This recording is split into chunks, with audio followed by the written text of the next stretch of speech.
Alors, je suis arrivée sur l'exploitation familiale en 2022, à la suite du départ en retraite de mes beaux-parents, qui étaient deux, je suis toute seule. Du coup, il fallait forcément qu'on reste à 3 UTH parce qu'il y a largement de travail pour 3 UTH. Rapidement, on s'est dit que de toute façon, une salariée, c'était aussi un point positif demain pour partir en vacances. Voilà, donc on a passé le cap d'embaucher une salariée, enfin de chercher un salarié.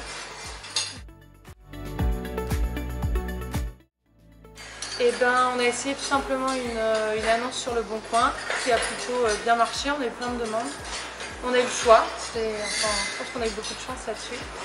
Et voilà, on a choisi un profil plutôt éleveur pour être avec moi sur le suivi de troupeau. Beaucoup d'organisation de travail, des horaires de travail, ça peut paraître bête, mais clairement, voilà, quand on est en couple ou en famille, on n'a pas vraiment d'horaire de travail, qu'avoir une salariée à 35 heures, bah, obligatoirement, on a des horaires de travail et on est obligé de s'organiser parce qu'on ne veut pas un petit peu, enfin au moins avoir une trame de la semaine, quoi.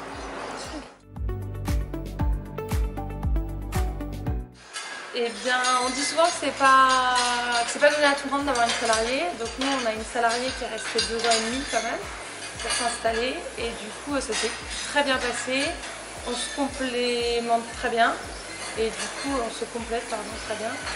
Et du coup, voilà, en fait, après, c'est aussi une ambiance de travail. Avoir une collègue de travail, c'est toujours plus agréable de travailler comme ça.